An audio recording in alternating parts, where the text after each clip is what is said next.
E aí, tudo beleza? Você já ouviu falar nos corpos sutis? Sabe quais seriam esses corpos? Quantos corpos seriam?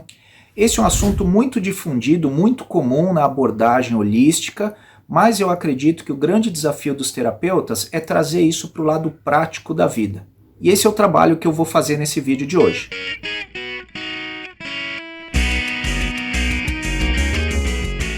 Bom, gostaria de propor aquela velha troca de sempre. Eu estou aqui oferecendo esse conteúdo gratuito para você e a única coisa que eu peço em troca é que você curta esse vídeo, compartilhe e se inscreva no meu canal clicando no sininho para receber as notificações quando eu postar um novo vídeo, beleza? Bom, você já deve ter ouvido falar nessa expressão corpos sutis. Essa é uma expressão muito comum dentro das terapias holísticas. E você já parou para pensar o que seria um corpo sutil? Dentro da visão holística, um corpo é um veículo, é um campo, é um instrumento. Ou seja, através de cada um dos nossos campos, nossos corpos, a gente manifesta a nossa consciência. É óbvio que para as pessoas mais materialistas, mais materiais, só existe o corpo físico. Por quê? Porque é o único que a gente consegue tocar, é o único que está evidente ali na nossa cara. Mas nós somos muito mais que o nosso corpo físico. E é através da manifestação dos nossos corpos que a gente consegue interagir com o exterior. Se você conversar, sei lá, com um católico, provavelmente ele vai dizer que nós temos dois campos, dois corpos, o corpo e o espírito, o corpo e a alma. Se você seguir a vertente do espiritismo kardecista, as pessoas vão dizer que nós temos 4 campos ou corpos, ou seja, nós temos o nosso corpo físico, o duplo etérico, que é o nosso fluido vital, o perispírito e o espírito. Mas, na verdade, você não precisa escolher o time que você vai jogar no sentido, poxa, qual é a versão correta? Você escolhe a vertente que mais se enquadra com a sua consciência, com aquilo que você entende que é o correto. E eu vou falar as vertentes mais comuns e aquela que eu sigo. Uma outra divergência que ocorre é em relação ao formato dos corpos. Se você rapidamente digitar corpos sutis no Google lá e pesquisar as imagens, você vai ver que as pessoas colocam formatos específicos. Não, o corpo espiritual é assim, o corpo mental é assim. E na verdade não existe um formato específico. A forma como cada corpo vibra vai depender do seu estado. O seu campo mental ele vai vibrar de uma forma mais intensa se o seu mental estiver trabalhando de forma mais intensa. O seu corpo emocional, se você estiver letárgico em uma depressão fortíssima, ele pode vibrar pouco. Então, eu acho inútil a gente tentar definir o formato que cada corpo tem.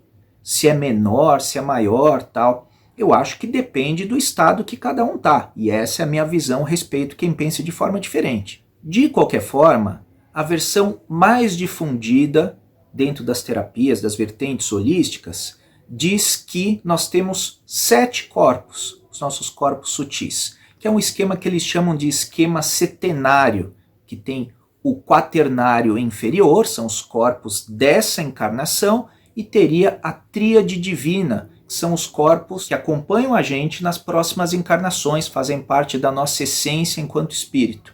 Dentro dessa versão, nós teríamos o nosso corpo físico, o nosso corpo energético, também é chamado de corpo etérico, algumas pessoas chamam de corpo prânico. O terceiro corpo é chamado de corpo astral. O quarto corpo é chamado de corpo mental inferior. O quinto corpo seria o mental superior. O sexto seria o corpo búdico e o sétimo seria o corpo átmico.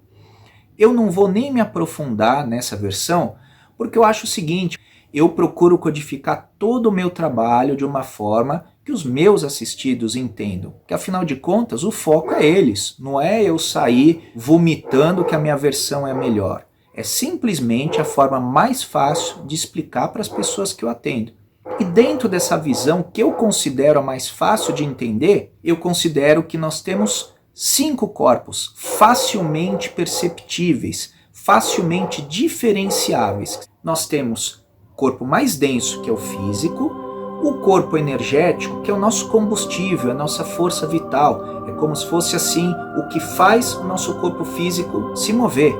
o emocional, que é o que a gente sente, o mental, que é o que a gente pensa, e o espiritual, que é a nossa essência.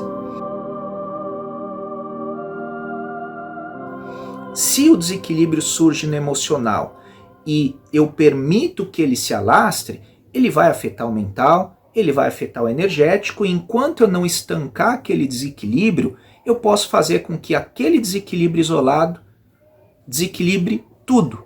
E aí, se a gente não cuidar daquilo, aquilo chega até o físico. Eu sei que muitas pessoas colocam essa versão de não, são 7 corpos, gostam de trazer essa ritualística sagrada do número 7 para uma série de vertentes holísticas. Mas assim, por que 7? Sabe? São campos. Se você for pensar, eu poderia ter 10, 15, 20, 100. São campos. O que importa é identificar facilmente corpos que a gente pode trabalhar de forma individual em uma terapia holística e saber que esses corpos estão interligados. E você identifica facilmente onde surge a maior parte dos seus desequilíbrios? Você tende a identificar incômodos mais no seu campo mental, na forma de pensamentos, no campo emocional, ou seja, na forma de sensações, frustrações, raiva, indignação, tal? Ou você identifica mais isso na forma de energia? Ou seja, putz, sem nenhum motivo hoje eu estou sem energia, eu estou sem combustível, eu não consigo focar no trabalho. A forma como você identifica isso facilita na escolha da terapia holística, da prática holística, que vai te auxiliar mais em determinado momento. E é por isso que eu gosto de falar muito desse trabalho dos corpos, tá bom? Então espero que você tenha gostado desse conteúdo e continuo aqui aberto para receber as sugestões dos próximos vídeos, beleza? Então é isso. Grande beijo a todos e até mais.